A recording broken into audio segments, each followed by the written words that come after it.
everybody, welcome back to weekfreecandles.net channel. I'm Wickfree Scott. And I'm Alexandra Wickfree. I know, we just can't make our minds up on names, can we? A few people have been asking me recently about working my business while we are expecting our baby, who is due in about 2 weeks' time. When you're self-employed, you pretty much don't get, well, you don't get maternity leave, you don't get maternity pay, so you don't have much option but to work. But on the plus side, you, if you're lucky enough, are working from home, so you can work in your loungewear, as I call it, e.g. my PJs, and you can go to bed when you're tired and rest, and you can tailor your work around it. So I was genuinely concerned when we found out we were expecting baby Ted in actually the busiest period of our working year. Timing could not have been any worse. We did try and time it right, but I blame Mr. Scott. He failed miserably on the timing. I'm just full of wick. He's just so full of wick. But yeah, we our timing was less than perfect, and genuinely I was really worried, because one of the reasons I get for people saying, oh, I don't want to join scentsy right now, is like, oh, I'm expecting a baby, I've just had a baby, I've got kids, I haven't got time. So of course, finding out you're pregnant in the busiest time of the year and due baby, you're kind of thinking, oh no, I'm not going to be able to do this. But I think we are proving to ourselves and our team and everybody else that the whole expecting a baby thing is just another excuse not to do something. Do you remember that excuse we once had when we did a party in Northern Ireland where she says, oh, I couldn't join scentsy because I'm far too busy with my kid? And he was 17 years old. I was just like, what? Oh my god. Love some of the excuses we hear. I think you just kind of have to tot them up and just go, they mean no, and certainly not right now. But you know, working, don't be, if you find out you're expecting and you're self-employed, don't be worried about it. Just accept that you are going to have to change your working pattern. I cannot do house parties now with the best will in the world. On crutches. Later today I'm going to be wheeled in a wheelchair because I actually can't walk around the supermarkets enough to go and get the baby's nappies and everything prepared for the baby. So you just have to give in and accept, do what you can do. So I can't do parties. However, in the back of this car we have 2 basket parties to deliver to customers. So you can still do your business. I'm lucky, I work with scentsy, it's very, very flexible. We've also been able to up the amount of stuff that we've done on the internet. And I know some of our team are expecting, I'm not going to name you because most of you haven't come out yet and said. There must be like a magic chair, or I don't know. Not had any teen babies, and now I know of quite a few who are on the way. So yeah, guys, for you lot, tailor your business to how you are feeling.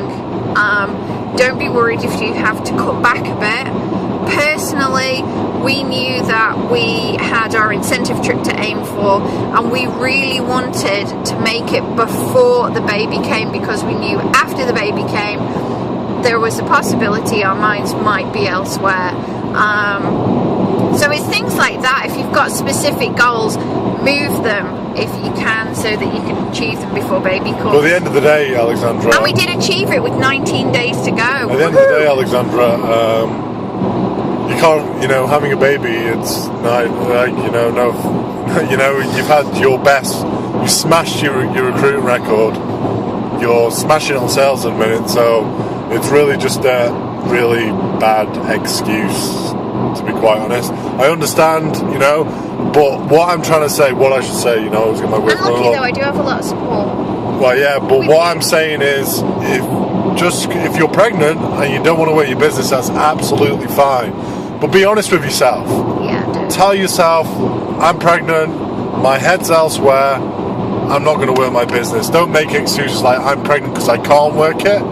You don't want to work it. Because there is no such word as I can't. Because, as I just said, Alexandra is smashing sales records, smashing recruiting records, and... only because we want to and I have to. Only because we want to and we have to.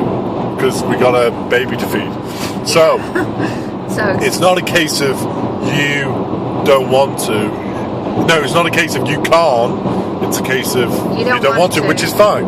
But be honest with yourself. And if you're in our team or you're in someone else's direct sales team and you're watching this and you do become pregnant or you have a family illness or you have anything else that may take you away from doing your normal business, take time to talk to your sponsor about it, because there's nothing more frustrating, and we sponsor numerous top line than someone just dropping you from communication and thinking that because they're struggling and they're not going to be able to deliver, that somehow you won't want to talk to them and help them over. It's not all about the cash, you know. No, I mean, with scentsy, it's family friendly. You can take up to a 6-month break. There are ways to do it, and even then, if you term out, you can rejoin. I've been on an 18 months break and I'm still going. Scott's on a constant break. So, working your business while pregnant, I would definitely advise,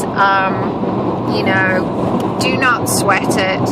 By the way, Alexandra, you work your goals, do move your goals forward to before the baby comes, to give yourself time to enjoy the baby. I am putting my foot down with Mr. Scott and Facebook, and hopefully we will spend some time with Ted when they come. But we do work from home, remember that. But while Alexandra's at the minute, now we're getting into the 3rd trimester on the last few weeks now, she's getting really tired. So what she's doing, that trimester word. What she does is she gets up in the morning and she cranks with the work for about a good 2 hours non-stop. I then feed her a bit of lunch. She then does a bit more work for half an hour, then she goes for an afternoon nap. I love my naps. And then she gets up again and she works about an hour and a half. So total, she's probably only working about 4 hours a day. But she's getting plenty of rest. You have to. She's getting all the nutrients down her. She's not stressed. That's the other thing, you see. I'm lucky. I have an awful lot of support, and I know not everybody does that. So, in no way are we saying like, hey, you should all be like us and killing it. You shouldn't. But be honest with yourself. If your husband or boyfriend isn't pulling his weight, you need to put him straight though. Yeah. Any boys out there, you probably don't like me telling you that, but hey, it's the truth. Yeah, it is. It is. I'm lucky. He's been quite good. But anyhow, that was just my thoughts on working whilst expecting a baby. It is entirely possible, and I would just say, you can be self-employed and you can be expecting a baby and you can do very well. It's all about strength of mind and having support. Those are the two things. So, are you saying I'm Superman? I am saying you're quite Superman. She doesn't really praise me that much, you know that. I do. I've got a video now. Oh, that's it. It'll be replaying and clicking this one over and over. But anyhow, please subscribe to the channel. Those are my thoughts on being an expectant, self-employed mommy. And we will speak to you guys soon. Bye for now. Da-di-da-da.